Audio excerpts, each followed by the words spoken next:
Is the Royal Parks Director of Parks, Tom Jarvis. He started as horticultural technician and later was Superintendent of Parks on the Windsor Estate. His topic this evening is ecosystem resilience and its role in safeguarding the future of the Royal Parks. Ladies and gentlemen, Tom Jarvis.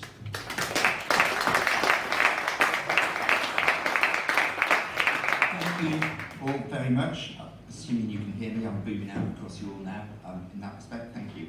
I've not timed this, so I don't know how long it's going to take.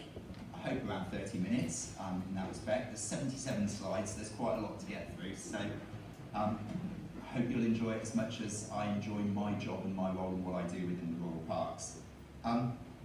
Obviously it's a great pleasure to be here tonight to talk to you in what is your first sort of in-person sort of meeting of this type in a while. As a speaker, I think that's a bit of a double-edged sword in that respect.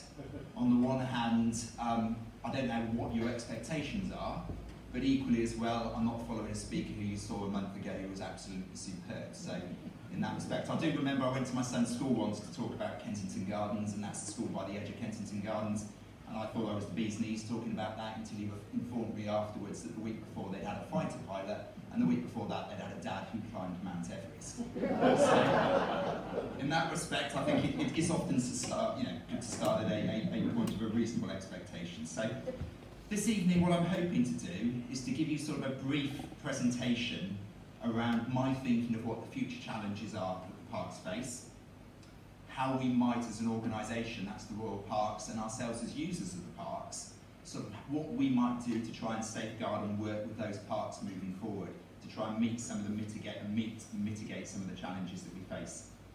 I'm going to talk about the whole Royal Parks because the challenges face them all as an entity rather than any individual one in terms of that. But I am aware that you are the Richmond Society, so from that point of view there's particular relevance for Richmond and Bushey Park. So I will try and play to the audience and include some examples from Richmond and Bushey in terms of that.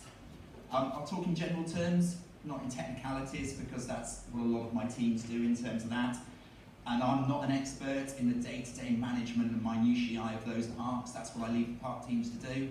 So if any of you know better than me, I apologise in advance if I've made a mistake or an omission in terms of how the parks operate in that respect. But my role is more sort of strategic and setting the direction in terms of that for the Royal Parks. And as said, I have a Bachelor of Science in Landscape Management, an MSc in Environmental Management, both from Reading.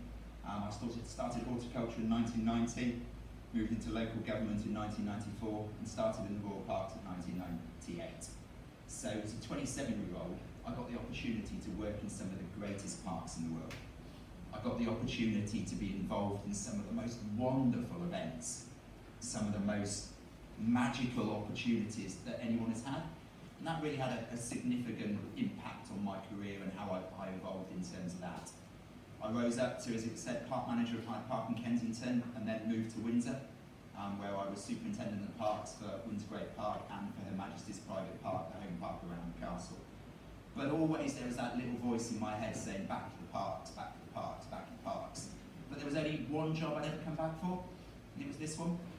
Because what this gives me the opportunity to do is to try and safeguard those 7 or 8 spaces and the multiple other spaces, to look after them in a way that makes them better for future generations. I'm extremely lucky and privileged to be in this position. And it's a big responsibility. It's a responsibility that both myself and my team take incredibly seriously. The Royal Parks, I don't know how much you know about them, I'll just give you a brief overview in that respect. The Royal Parks is a charity set up in 2017. At that stage, government decided that the best organisation to manage those parks was a charity, rather than government itself. Fully agree with that move. A charity that has as its first charitable objective to protect and conserve the parks is far better placed to look after those environments than an offshoot of government or a department of government. We're an organisation that still takes money from government. Around 20% of our money comes from government funding, but we raise the other 80% ourselves. I mean, you'll have seen that. It's events, it's filming, it's commercial income, it's catering. That has its challenges in terms of the impacts of those on the park, and I know depending on the different park, those challenges can be different. But what it does give us is it gives us that financial freedom. gives us that financial freedom as an organisation to make those decisions that we wouldn't have been able to make as part of government. And coming back to the organisation in 2018, as a charity, is head and shoulders different to what it was when I left in 2018. Period of austerity, budgets being cut. I've come back to an organisation that pre-COVID was doing well financially and was planning significant improvements across all of the parks. And it's that we want to pick up now that COVID is over. I don't know how well you know the parks, but I thought I'd just run through them briefly, just very quickly.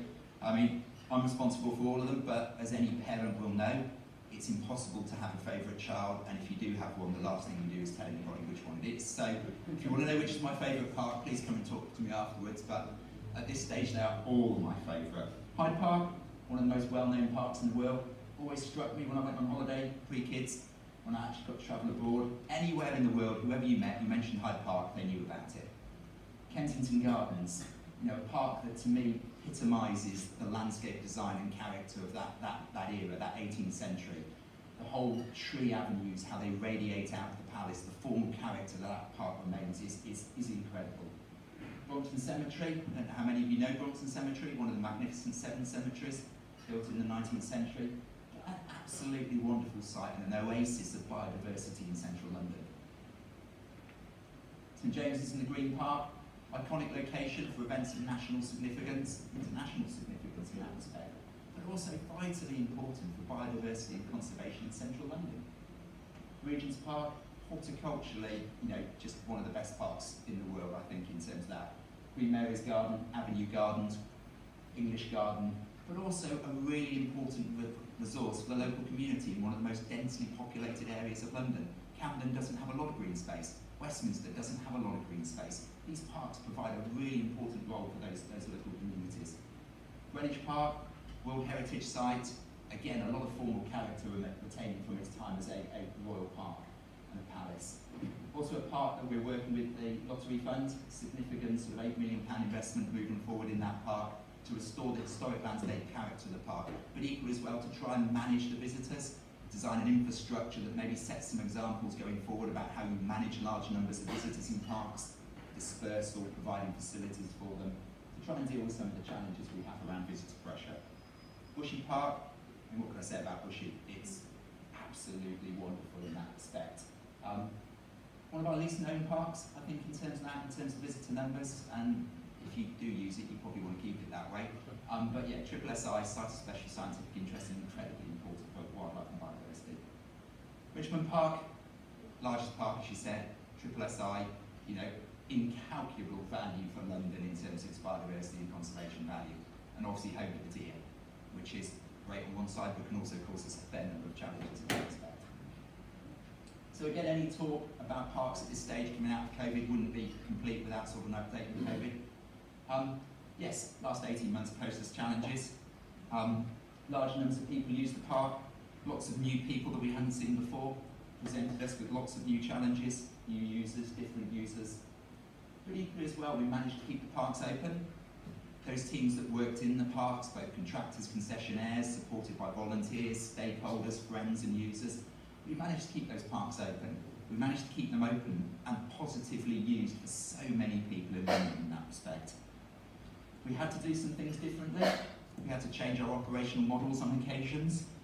But what we did is we worked there to provide people with this opportunity to use this space. And as somebody said to me, the parks were there for many years before COVID, and they'll be there for many years afterwards. COVID, with all its seriousness, is a blip in the life of these parks. But what it did do is demonstrate how important these parks are for people, how vital they are for us, particularly in London, where the Royal Parks provide a space, a green space, for people who might not have access to the space of their own, might not have access to their own gardens. So as we come out of the current pandemic, it's clear that access to high quality green space and nature remains as important to us as it's ever been, especially within an urban environment, and we almost do everything we can to champion our parks and open spaces and protect and conserve them for future generations. Before I sort of start to discuss climate change, I firmly believe that everyone connected with these parks, be they the staff, the contractors, the friends, the volunteers, We all passionately want the same thing. We want to safeguard these spaces for future generations. We want to enable them to continue to make a positive difference to so many people, and to manage these spaces is a great responsibility.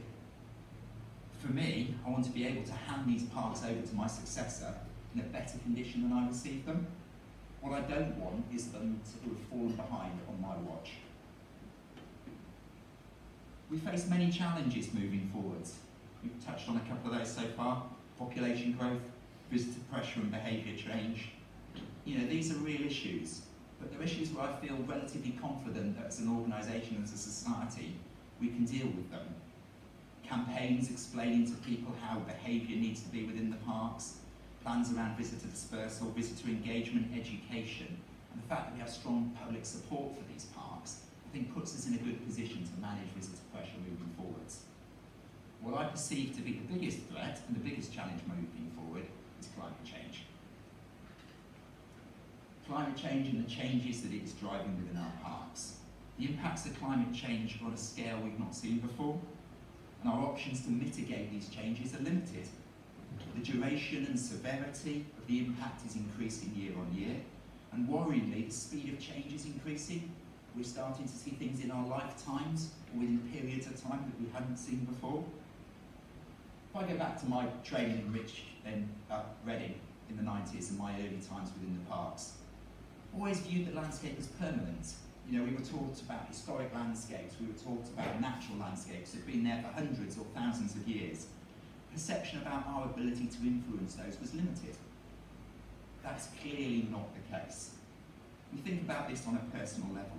Think about the changes you might have seen in the last 10 years in your parks compared with the changes you've seen for the 20 or 30 years before that. Personal example for me, 2002, Queen's Golden Jubilee, planted an avenue of sweet chestnut in Rotten Row in Hyde Park. 90 trees. Now you plant an avenue in Hyde Park and you're looking at those majestic avenues of planes that people planted in the 19th century. Your mindset is you're planting an avenue for the next 150 years. That avenue will outlive you. Here we are 20 years later, Oriental gall was, chestnut, sweet chestnut blight, drought, lack of water, and that avenue is under threat in a way that I never perceived that avenue would be. And what we're seeing is an acceleration of the challenge, an acceleration of this impact, and we're seeing these challenges and these changes taking place within living memory, and they're changes that fundamentally challenge the principles on which I have managed landscapes previously, around that permanence, that ability to engage, that need to engage. And these impacts all increase the stress on the landscape. Challenge its natural ability to cope and its natural resilience. All systems, both man-made and natural, are built to accommodate some form of stress. You know, we build a dam on the basis it's a 1 in 100 year storm. What happens when that 1 in 100 year storm comes in 1 in 10 years? It's the same for landscapes and natural systems. What happens when the severity and frequency of those pressures increase, piled on with other factors such as population pressure? What happens then in terms of the landscape? We see droughts more frequently. What's the impact of these successive droughts year on year on the trees of the park? We see the impact of visitor pressure. We see the impact of habitat loss. And as a result, we're seeing an increasing rate of habitat loss. On the right-hand side there, we have anthills in Richmond Park. You know, those ants about 150 years to build to that kind of level. Those ants are vital in terms of the acid grassland, in what they do in terms of aerating the soil, what they provide in terms of the mycorrhizas for other organisms, how they work. That damage to those has been done in 3 to 6 months over last winter. Sorry, I'm moving away from the mic.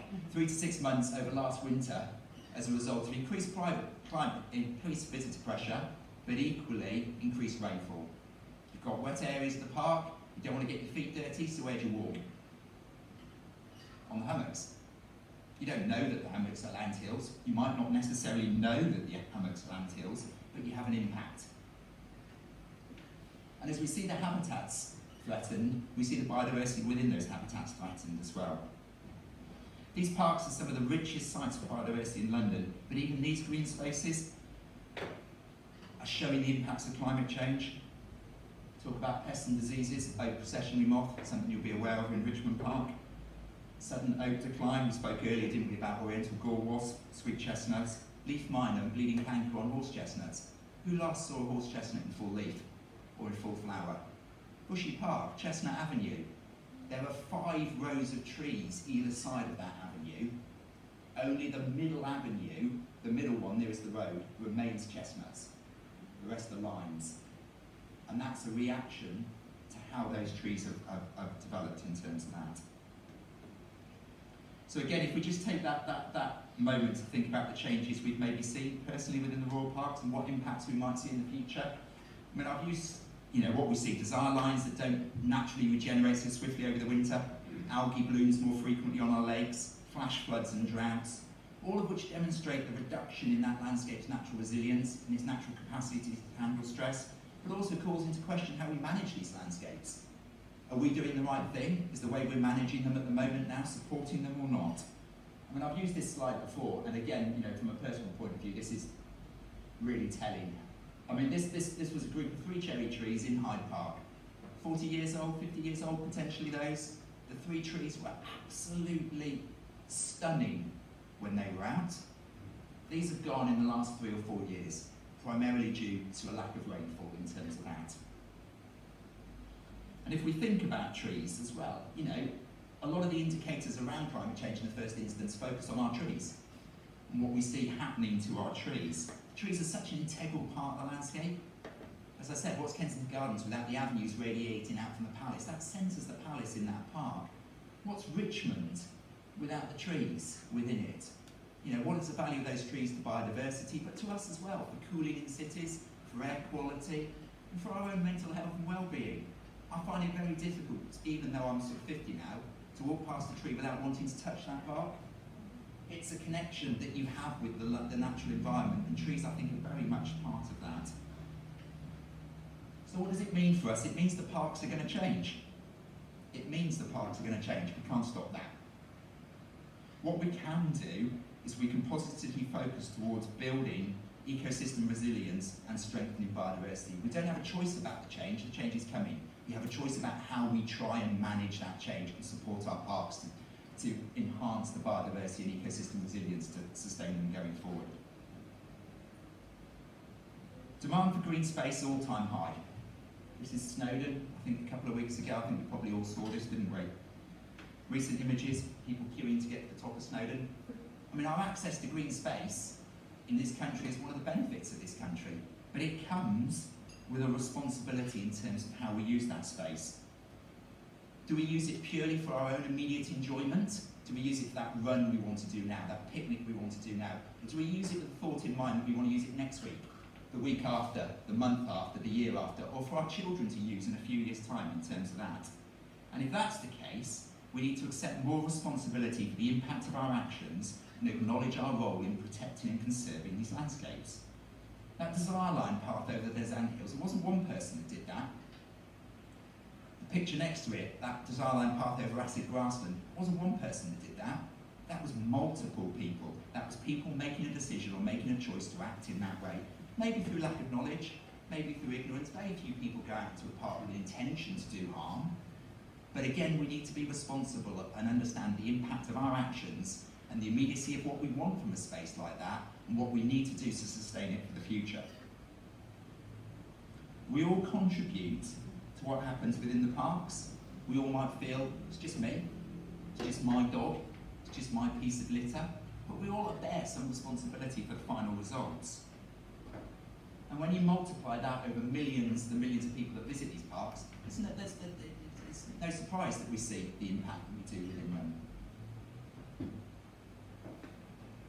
But if we're causing some of the impacts, we have the opportunity to redo that, don't we? We have the opportunity to look at the space differently. This isn't climate change, this isn't something that we struggle to control, this is something our own actions. We have the opportunity to change our behaviours. And it's something we're working very hard in the Royal Parks over recent months to try and change. The Nature Thrive campaign, the focus on trying to encourage people to see wildlife in its real environment, rather than as in some artificial way feeding a stag with a carrot. Now, that's not how you should see that type of animal. You should see that animal at 500 metres. Well, it's 50 metres, our science, isn't it? You should see that animal at a distance. You should see it in its natural environment. You go somewhere like Hyde Park. Is the joy of the waterfowl in Hyde Park stood on the edge of the Serpentine with about 50 pigeons around you, 15 crows, a couple of gulls and a swan? Or is it seeing that heron dipping for fish? Is it seeing that plover or that other plant bird come in terms of that? And if we can change our behaviour and reduce our stress on the landscape and take responsibility for our actions, then potentially we can make a change. We've seen positive feedback on this. We have seen good engagement around this. You're not going to change everyone's opinion. You're not. But we're not in that. You're talking about nudge, aren't you? You're talking about moving people gently towards a position where we become more aware of the impact of our actions. And I genuinely believe that as a society, we're more aware of the impact of our actions. We're more aware of the impact that we have to make change, both positive and negative, and the role that we can play in positive change. Volunteering in the parks has gone up substantially over the last 18 months. Whether it's individuals clearing invasive weeds, clearing leaves by hand from meadows in St James's Park to reduce the use of machinery down there, creating habitats such as dead hedgerows or open glade areas in woodland to introduce new species, or just simply removing turkey oak. It all positively shows that the support of the public is vital, but also shows that the public have that role in influencing and supporting change in the behaviour and how we engage within the parks. Education plays a role in this. As an organisation, we educate around 34,000 people a year, that's children and adults. But we also support Holly Lodge in Richmond Park, Field Studies Council in Bushey and Greenwich, education allotments in Kensington and Regents, all of which are there to engage with the public and increase our understanding and our role in safeguarding these spaces. But returning to the subject of climate change, it's vital that we acknowledge the immediacy of the threat and change our actions to allow us to work towards to mitigate the impact where possible, to work to address the impacts of climate change and biodiversity loss and the role that these play in eroding the natural resilience of the landscape. We need to develop and strengthen sustainable, resilient and biodiverse landscapes, and these represent our only chance to conserve and enhance these parks for future generations. With that in mind, what are the sort of key areas we might focus on in that one? Water, soil, the importance of soil within the landscape, wildlife, biodiversity, habitat creation. There are all opportunities there for us to improve what we currently have. Numerous water bodies across the parks, as Pen Ponds in Richmond, but they all suffer from challenges, whether it's the shallow clay-lined ponds in the centre parks, Hyde and St James's, which heat up in that respect, or whether it's the more natural water bodies in Richmond and Bushey. They all provide ecosystem benefits in terms of water filtration, stormwater capture and sustainable drainage, and they're vital to the biodiversity and habitats that they sustain. They're challenged by climate change. As I said, Hyde Park, Serpentine, blue-green algae for the last 2 weeks in terms of that. Fundamentally due water temperatures rising, oxygen levels crashing in terms of that. You know, that's a concrete, clay-lined ornamental pond, 20 foot deep at its deepest, got reed beds in it, but we need to do more to do that. For Bushey, it's the speed of the water as it moves through the woodland gardens. Too slow, it drops too much silt. Drops too much silt, it slows it down further, deoxygenates it. Vicious cycle in terms of that. Richmond, erosion around the banks in terms of that, the impact of that on the water bodies and the habitats that we have there. So in this case here, Gallows Pond, Richmond Park, works there to reinstate footpath and access around the outside, but to do so in a controlled manner, to do so in a way that allows people access to the pond, but also allows safe breeding grounds for birds, allows the re-establishment of acid grassland and sedge habitats, so in a way that allows public access. Maybe they can't get as close as they did before, maybe they can't go in everywhere they want to before, but the corresponding benefit is that you'll see more wildlife, you'll see a more sustainable environment around it, and you should experience a better engagement with nature. Fishers Ponds, Bushey Park, as we said, drainage and dredging, remove that silt, speed the movement water through, improve marginal planting around the outside. And look at that. I mean, again, I know that's work in progress. But I mean, if you look beyond the edge of the lake, you look at the sort of habitats around it there, and you look at the habitats around it there, that's the difference that you can make. Regent's Park, Again, a park with significant challenges around water quality. How have we dealt with water quality in the past? We've pumped more water through the lakes. That's fine, we've got boreholes. But how sustainable is that? Should that be our only measure to control water quality within the lakes?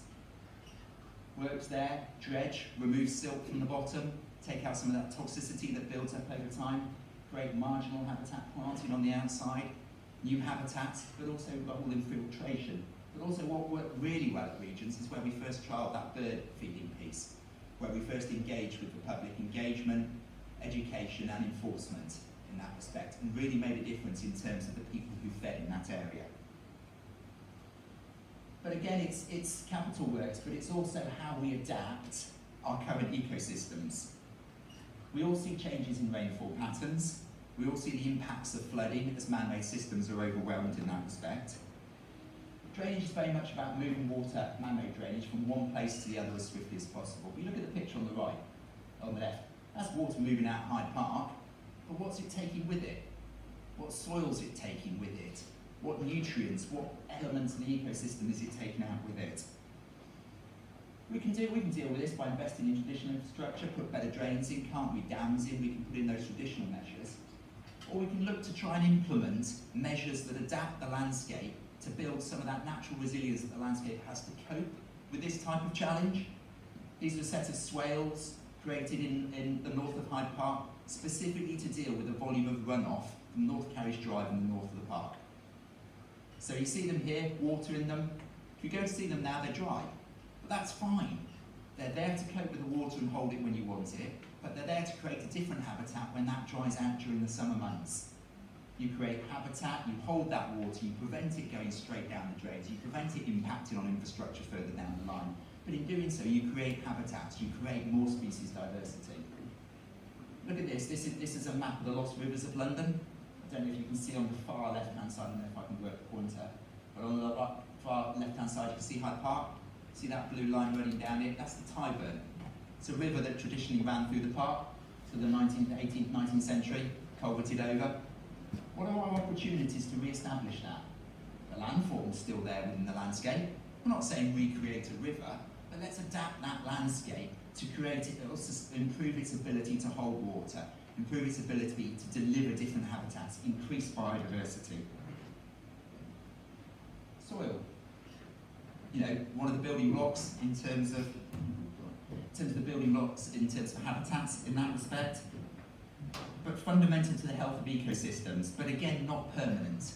Very easy to erode, very easy to wear away. Years to produce, thousands of years, millions of years to produce, 10, 20 years to wear away.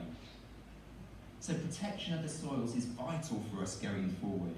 Baseline soil surveys and identifying, particularly in parks such as Richmond, where public pressure leads to erosion such as that. Do we work on different surfaces? Do we work on narrowing the path, creating a surface that's all weather?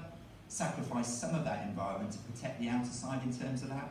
They're all options that we have, because what you have in Richmond is you have such a bank of biodiversity that you have that natural resilience there. If you can tone down some of that public pressure, increase the capacity of that landscape to deal with some of the challenges around climate change, you've got all of this in the seed bank. You've got all of this natural resilience in there. You've got the ants. Look at areas like Bushy as well, where we know we've got increased visitors or we've got vulnerable habitats. Look at how we can realign paths or put surfaces down in keeping with the natural environment that somehow protect the environment slightly more than we were previously doing before. And leading to adaptations in how we manage the landscape. I mean, you see cattle in Richmond Park all the time, don't you? How do we manage more sustainable landscapes? We've seen this, as we said, in Richmond. We've seen more meadows in central London, reed beds in lakes, scrub vegetation around ancient oak trees. So changes in management are possible, and changes in management can deliver environmental benefit. Multi-species grazing. I mean, what level of arrogance, I suppose, do we have to think that millions of years of evolution of herbivore and habitat can be replaced by a mower? We can't possibly do it. There's opportunities where we can use mowers, but do we look at more sustainable practices of management across the parks? Sheep grazing in St James's Park. It was the 1950s was the last time you saw sheep in St James's Park. Yes, a bit of a publicity stunt in terms of that, all over the front page of papers in terms of that, but look at the difference it makes in terms of the sward of that meadow. No Mow May. I don't know how many of you saw No Mow May from your local authority point of view, where they didn't cut the grass so long. Bushy Park, view outside the park manager's office there. Last year, that was 14-day cut. That was cut on a 14-day frequency. So that was cut to 2 or 3 inches. Look at it now. That's not a significant change in what we do, but that landscape is so much more biodiverse, so much more resilient to climate change moving forwards. And as we see the habitats improve, we see the wildlife and the biodiversity improve around them. Biodiversity is such an indicator of habitat strength, so important in terms of sustaining that habitat and that biodiversity. We see the range of habitat and species grow within the Royal Parks. And one of the benefits that we have within the Royal Parks, from a habitat creation point of view, as we mentioned earlier, just there, that's an example of Brompton Cemetery. Traditional management there for scrub there, hack it all down, let it grow back up. Hack it back down, let it grow back up. Minimum cost really, but minimum benefit to wildlife. Work on a schedule where you do it over a sequence. Some areas come up, some areas get cut down, some areas get a different type of treatment. Not particularly more expensive in that respect, but the benefits that you deliver for wildlife and biodiversity are incalculably more in terms of that. And that's what you get as a result. It's not difficult, it's not significant changes. So benefits, one of the strengths of Richmond and Bushey and the parks like that is their continuity of landscape. You have 2,000 or 3,000 years of landscape. You think of the pace of the change around the landscapes in London. What you have in those parks is reservoirs and oases of biodiversity you don't have anywhere else. That allows you to see species in there that you wouldn't see anywhere else. And as we saw in those earlier slides, with a slight change in management, to give those species the opportunity to come back. So I'm getting a little bit passionate now, apologies for that. But tree planting, again, it's vitally important. We spoke about the importance of trees earlier, didn't we? What are the parks without trees? They're species that are under significant pressure, vulnerable on so many levels. Succession planting, what species do we plant going forward? Can't really do oak anymore, can't really do chestnut, can we? Sweet chestnut, plane, Massaria, what else have we got? There's very few species now that we're looking at, so what do? What sort of species do we introduce in terms of that? Again though, it's an area with a little bit of pressure on us at the moment. There's a lot of talk out there, isn't there? Plant trees to stop climate change. Yeah, that helps, but do you plant trees at the expense of some of the other habitats that you've got? We've all seen monoculture forestry plantations, haven't we? Brilliant from a tree point of view, brilliant potentially from holding carbon in that respect. But the capacity of that acid grassland to hold carbon, the capacity of those wetland areas in the park to hold carbon, equally as important as trees. So, for an organisation that's traditionally been focused maybe on horticulture in some of our parks, how do we balance horticulture and the need to deliver high quality horticulture against the need to deliver biodiverse landscapes moving forward? We need to look at a mechanism that delivers both, but not at the exclusion of others. We can continue to produce floral bedding, we can continue to produce the floral bedding we see outside the palace, but it shouldn't be at the environmental, ecological, or social cost of a peacock. It shouldn't be. Normal, high quality horticulture is very intensive, very input driven model. Water, fertilisers, feeds in terms of that. And there are different ways that we can do that. We can still deliver some of these displays, different substrates, different peat alternatives, looking at how we might introduce more water drought tolerant species. So we still produce horticulture in that respect, but we do it in a way that's more in keeping with the rhythm of the landscape, more in keeping with building that natural resilience across the parks in terms of that. We're not going to stop horticulture, that's what we're known for, that's part of the historic character of the park. But going back to trees, if we want to retain those historic avenues within the parks, we need to look at different species. We need to evolve our management, we need to involve our maintenance of those trees and those avenues to give us the opportunity to sustain that whole horticultural, historic and cultural value of the parks, but not at the expense of their environmental and sustainable value as well. I firmly believe that we can get both. It involves a culture change in my organisation, it involves a culture change for me. I've been taught a particular way, but I fundamentally believe that we're the right organisation to do it. My teams are the right organisations to do it. Again, example there of what you can produce without, that's as floristically as important as horticulture. Realistically, it's far more sustainable. Greenwich Park, Rose Garden, I don't know how many of you get to Greenwich Park. The Rose Garden there, very traditional rose garden. A lot of challenge around the roses there. Took out a number of beds of roses, planted wildflower meadows instead. The interest that generated amongst the visitors to Greenwich Park was immense. So you're balancing traditional horticulture there against environmentally sustainable mechanisms of management moving forward. So, what is it? As I said, what's the future in terms of that? I mentioned the parks in isolation at the beginning, didn't I? I spoke about them all individual with all individual characters. I mean, think what we can achieve if we deliver that biodiversity across all of them. Think of what we can achieve if we introduce that way of thinking into local authorities. A lot of them are on that at the moment, but think about all the green space in London.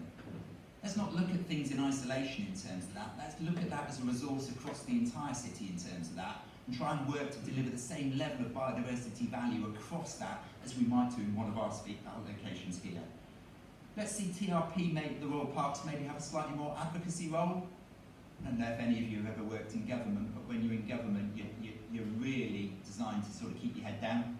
You don't stick your head up in an advocacy point of view. But as a charity, we have that opportunity to talk about the good works that we're doing, to talk to people about how we can maybe change moving forward and change what we're doing.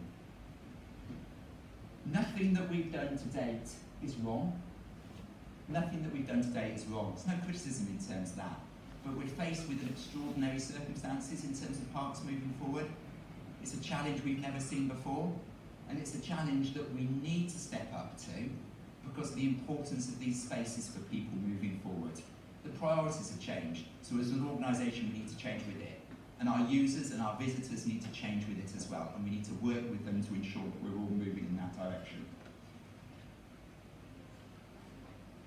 The one consistent, as I said, is that we all care passionately about the parks, and that we are the right teams. I think my teams are the right teams to do it, and we're already on the way to do that. We've seen numerous slides there about what we're already doing. We're not starting from zero in terms of this. What we need to do is just turn that. We need to make that the prime focus of what we do. And we need to, by protecting and enhancing the natural resilience of the landscapes and supporting ecosystems to ensure their long-term sustainability, we will ensure that the parks are there for future generations far more successfully than if we just deal with mitigating or dealing with the local immediate issues. It's got to be that longer sustainable view. Thank you.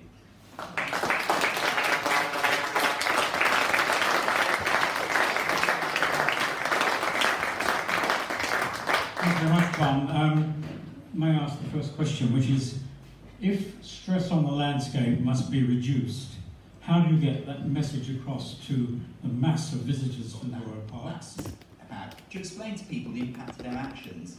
I don't think there's one answer to that, but I think there's accumulation of moving people in a certain direction. Education, you see the praise that we get there for the parks. A lot of people know how important these spaces are. A lot of people are receptive to this, and I think we're moving in that direction. I think we work on that majority, and those two outlying groups, they either come along with you or they don't come along with you. But we get that majority behind us in terms of that, and I think we can really make a difference. If that answers your question.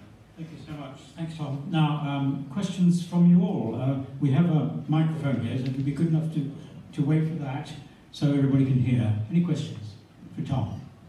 Lady in front.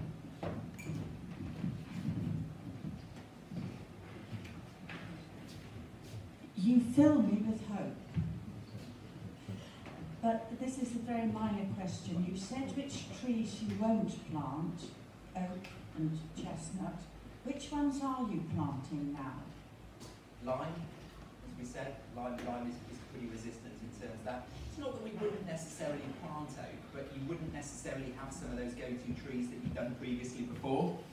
You have to look, don't we? We look at the range and scope of trees as the climate changes slightly and the temperatures rise. We're seeing species from southern Europe, but equally as well with oak as well. potentially what particular varieties or species or genomes do you have in oak that's grown in southern Europe? Does that translate to what we have in the UK? As you see that climate change move, you might have Quercus robur in Italy, you know, in Greece in that respect, that's more suited to our climate. There's a big piece of work, yeah. I mean, there's organisations, Forestry Commission and others that we're involved in as well, that are working very much on what the next planting schemes will be in terms of that.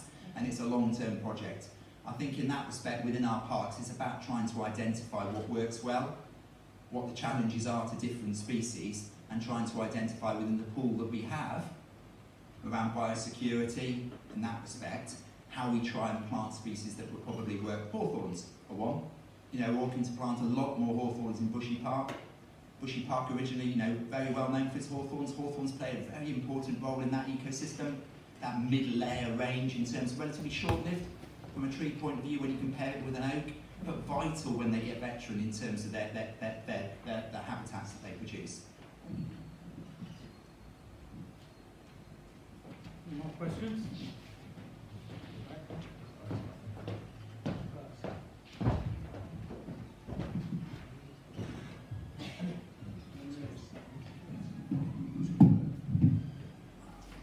Thank you, Tom. That was I've been fortunate enough to be able to use Richmond Park most days over the pandemic, and it's been an amazing experience to see it and to see the wider range of visitors that the park has enjoyed as well. I've got a bit of a slightly edge question, but it's about transport in the park. So we have, particularly when you have major parks that are used effectively as transport centres. I'm thinking really of Richmond Park and Regent's Park. And I'm wondering to what extent you think people using parks to get from place to place, rather than for the use of the park itself, what your views are on how that impacts or doesn't impact your opportunities to protect the biodiversity in the park. I mean, you hear me? Yeah. I mean, as I said, fundamentally parks are here for people to use. You'll be aware that we sort of introduced and released the movement strategy 2019 in terms of that. There are a number of core objectives within that strategy, focus around people using the parks. One of the objectives within that strategy was to reduce down the volume of commuter traffic that we see through our parks. And there are a number of movement trials implemented across a number of our parks that are designed to do that. But that's very much focused on that movement through the park in terms of that. Very important that we keep the car parks open. We provide access for people who can only reach these parks via car, particularly Richmond and Bushy where you don't have those access routes. Fundamentally appreciate that some of the movement trials and implementations that we've got will impact on the surrounding environment in that respect. But as an organisation, as a charity that's there primarily to look at protecting and conserving the landscape of the parks, we have to balance that against the impacts that vehicles make within them. The role in park management is very much seeking compromise. You know, it's a role where you're never going to make everybody happy all of the time. What you try and do is try and introduce measures that at least benefit the majority in that respect. But we're very much aware, as I said, the impact of those, which is why those trials are still running for a 12-month period. We're engaging with the local authorities around the impact of those on the surrounding traffic around the parks as well. So from that point of view, whereas we're looking for the park, and that's one of our key strategies within the movement strategy, looking after the park, we're very much aware of our role in the wider community.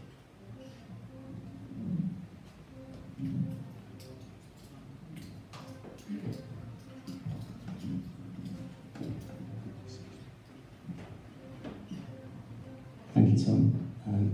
We both love the park. Go almost every day, and I'm a friend of Richmond Park.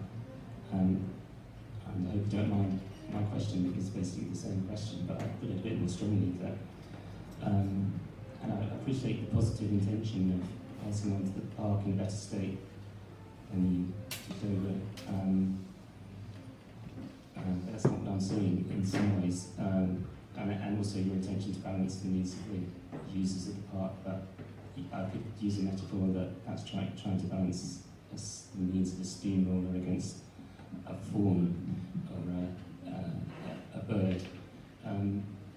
My fondest memory of the park is last summer when it was free for children to enjoy birds with the loudest sound in the park. The air was clear, you could see St Paul's clearly.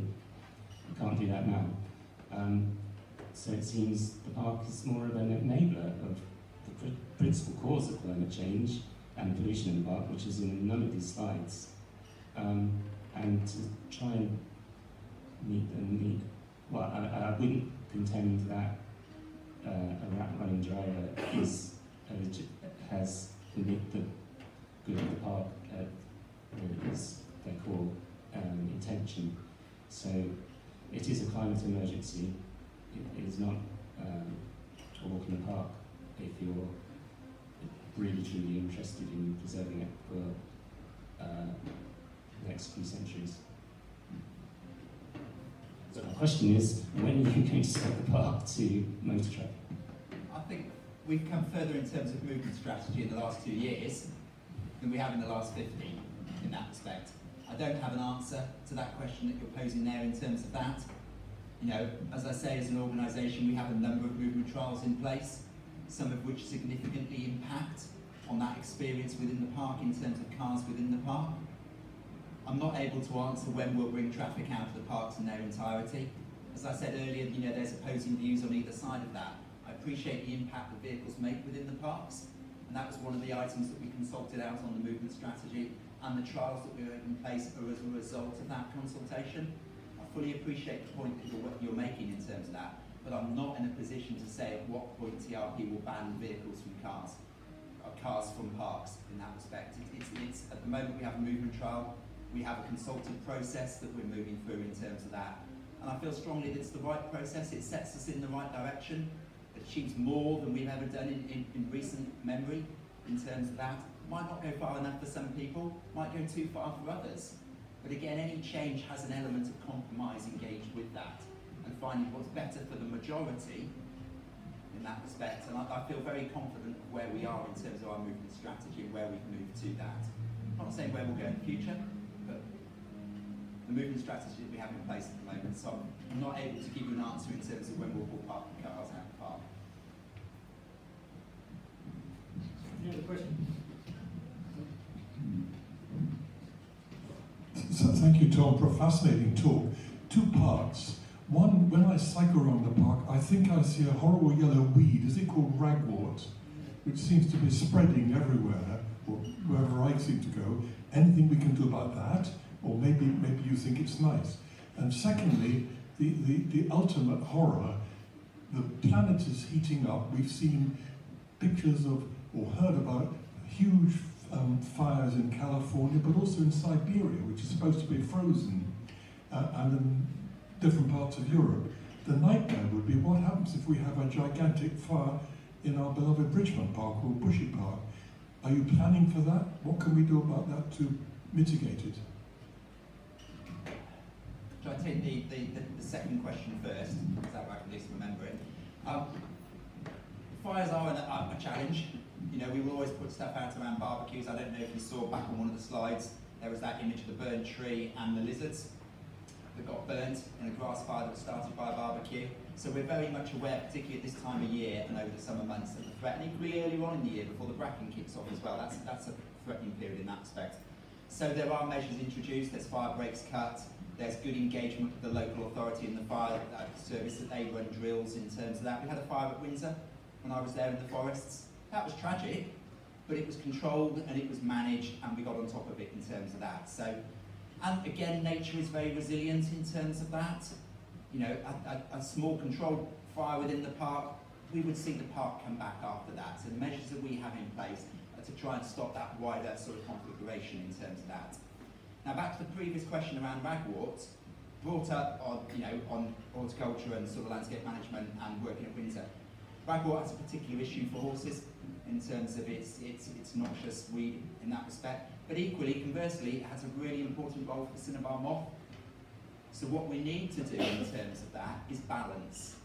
I'd agree with your point of view that in Richmond we've probably got a little bit too much ragwort, and that it is quite invasive in terms of that, and that's something the park teams will be dealing with. But again, conversely, you look at Hyde, you manage the sort of meadows there in terms of the species that are within them. So yes, we should see ragwort come down slightly, but equally as well, it has great value for Cinnabar moss. So that balance between traditional management, which is clear ragwort out in its entirety, and modern management, which is where it forms a purpose. But then any species has the ability to be invasive in the right environment, doesn't it? You know, neglect is not conservation. You need to there needs to be an element of management to these landscapes because they're subject to so many artificial pressures that they can't exist in their own right. There's so many pressures on them that you need to support them in terms of that. Maybe the fun.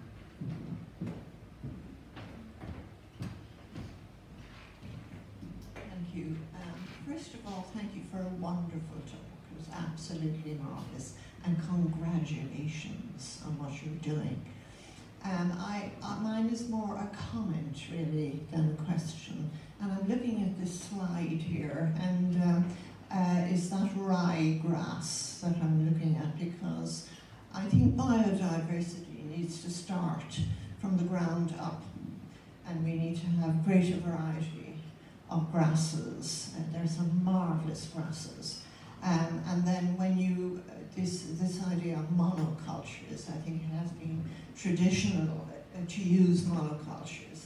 And you were talking about the wonderful avenues of a particular tree. It's inevitable when the caterpillars attack that the whole line of trees are attacked. Is there a sort of, are you thinking along these lines for not just the wild areas that you create, but the general areas? I have another question after that, sorry. Okay. I think we increasingly see, don't we, that any arrogance that we have, that we know better in terms of the natural environment, is false. What sustains a resilient landscape in the natural environment is biodiversity. Now that's an unfortunate image in terms of that. That's Kensington looking down from the round pond. Yes. Yeah. So that's an area that you'll know. It's popular with football, isn't it? Yes. It's popular with people playing on it. But you'll equally know that if we step off that and move slightly back towards the South Flower Walk, there are some areas of biodiverse meadowland in there where we have heather. So within that park we have a good mix. There are particular areas though where the nature of public use, the pressure of public use, because again these parks need to deliver some value for the public as well. But I agree with your point in terms of there are probably works we can do to introduce different species to that. Does the grass have to be so short? Does it have to be that one species? And that's why I think parks like Richmond and Bushey and Kensington to a certain extent as well have that seed bank within there. And it's often an absence of management in certain areas or a change in management that means that they're able to come back up. And the same with avenues as well in terms of that tree planting diversity across the parks. Yeah, when we lose our London Plains in St James's Park, we're like on site, won't it, in that respect, which is where succession planting is around different types of species. Yes. Can I ask you something else as well? It's the use of the hard surfacing and the flooding that's caused. You showed us a slide of the flooding in Hyde Park.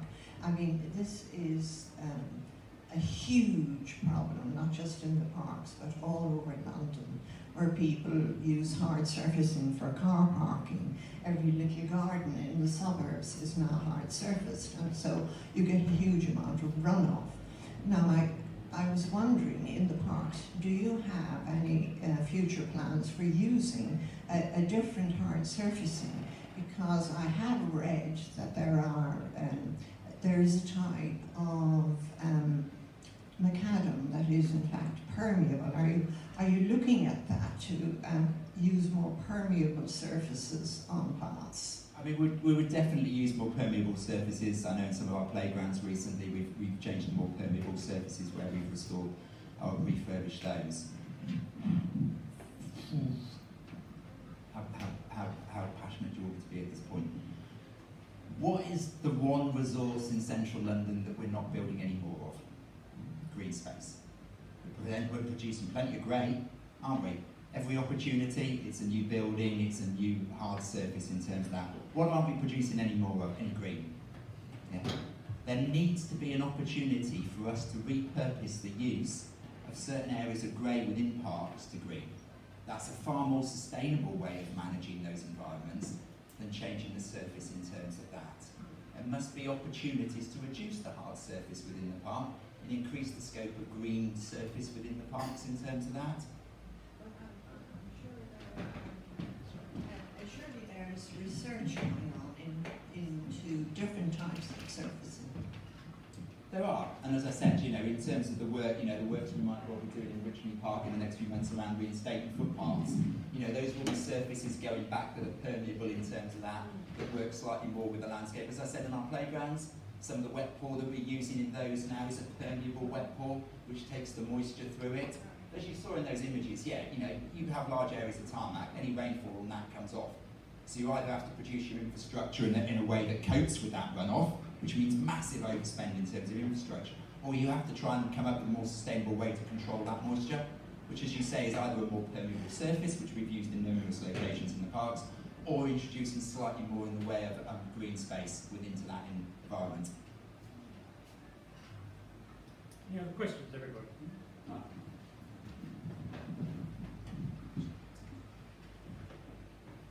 Richmond is very blessed. We've got Richmond Park, we've got Bushy Park, but we also have Kew Gardens, and I'd like to know how closely you work with them, and specifically how often you meet with them.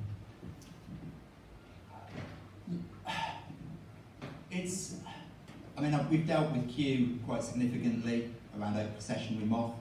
Our apprentices work, we have Kew apprentices, and our apprentices work with Kew Gardens in terms of that as well.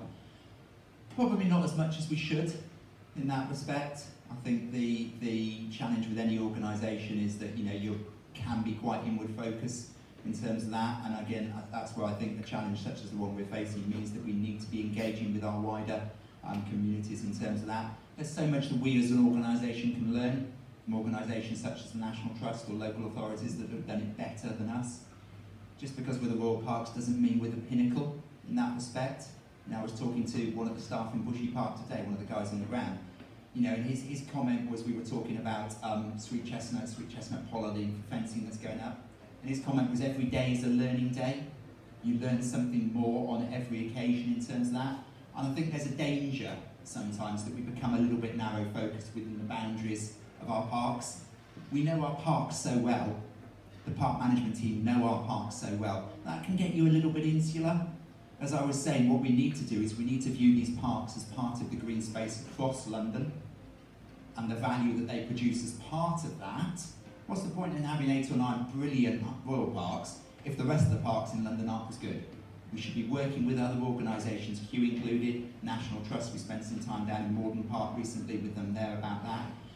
We should be working with those organisations to improve that value and benefit across a wider environment, and I think that's something we need to work at going forward. So,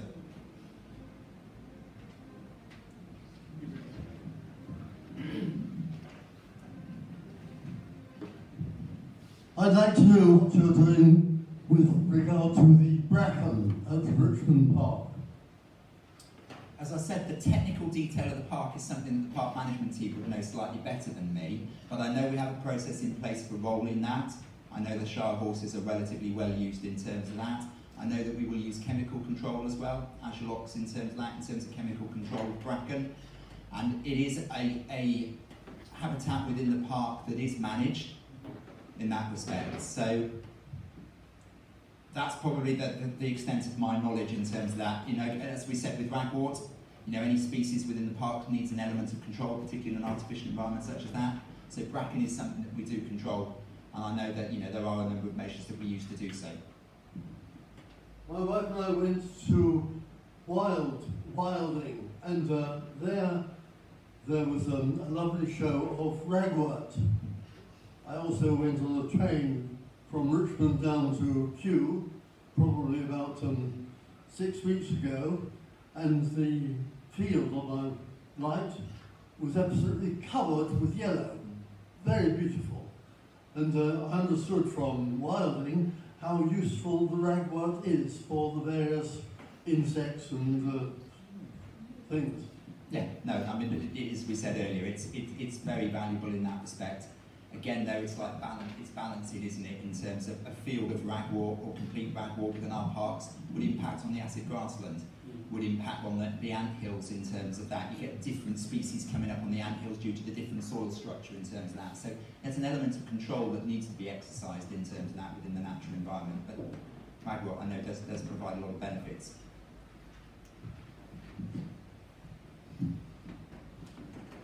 Yeah, thanks again for a great talk.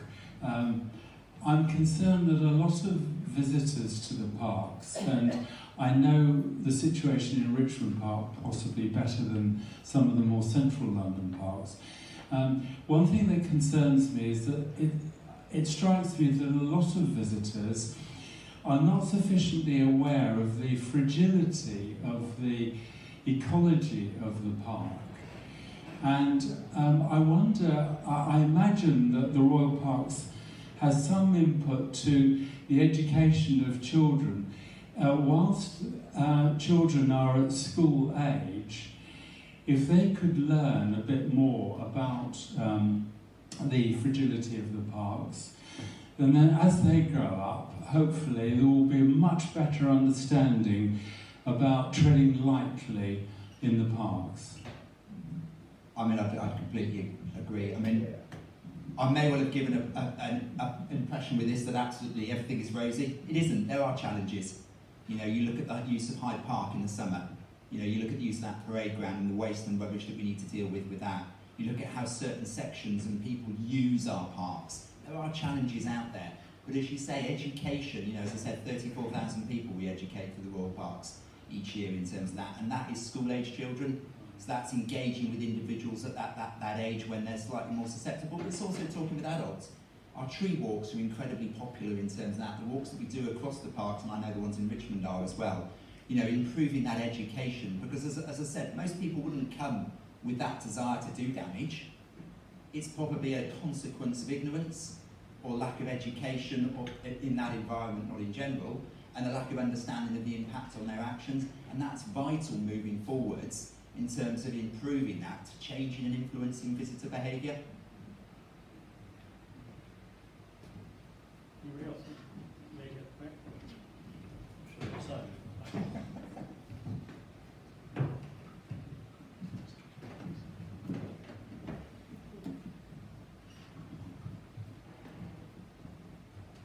Thank you very much indeed for a fascinating talk.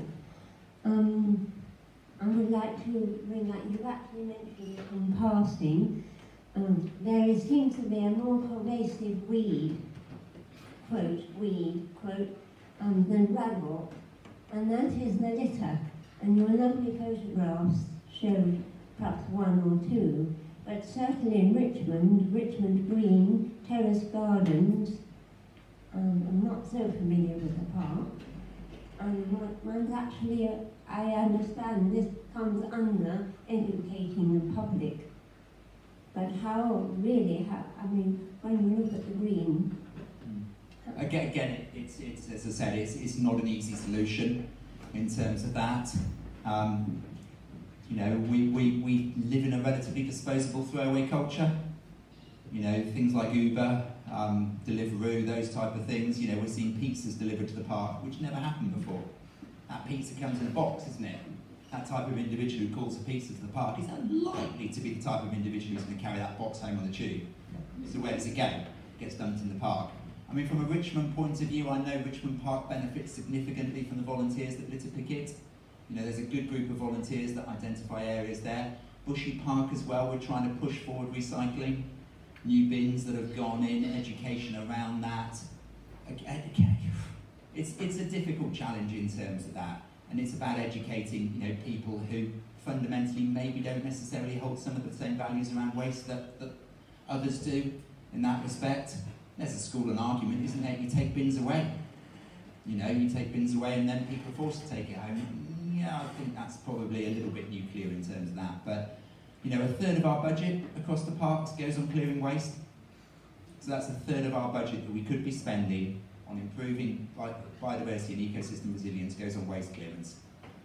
And it's a challenge in that respect. And we rely on good staff to help us clear it. We rely on volunteers to support us in terms of that, but fundamentally that waste keeps getting dropped. And it's an area where, you know, it's one thing I'd like people to improve in across the parks. Nothing frustrates me more than seeing, as I said, it's that one piece of litter. That person drops that coffee cup, it's just one piece. But you multiply that by the millions of people that come. And it's just, yeah, if there's one thing I'd like to see change, it would be litter.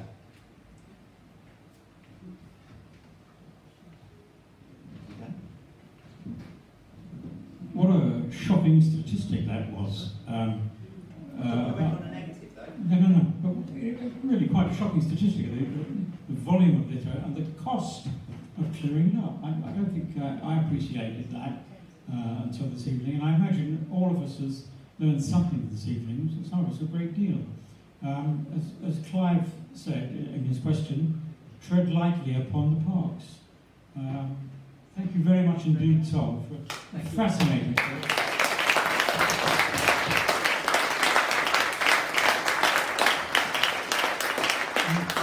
And thank you all for coming here this evening. It's very gratifying to see so many, after such a long time of virtual meetings. Very brave of you to come out, and so many don't. Thank you for that. Our next meeting is in 4 weeks from today. We hope it will be in this very place. It will be the Richmond Society's annual awards. We were obliged, for obvious reasons, to cancel them last year.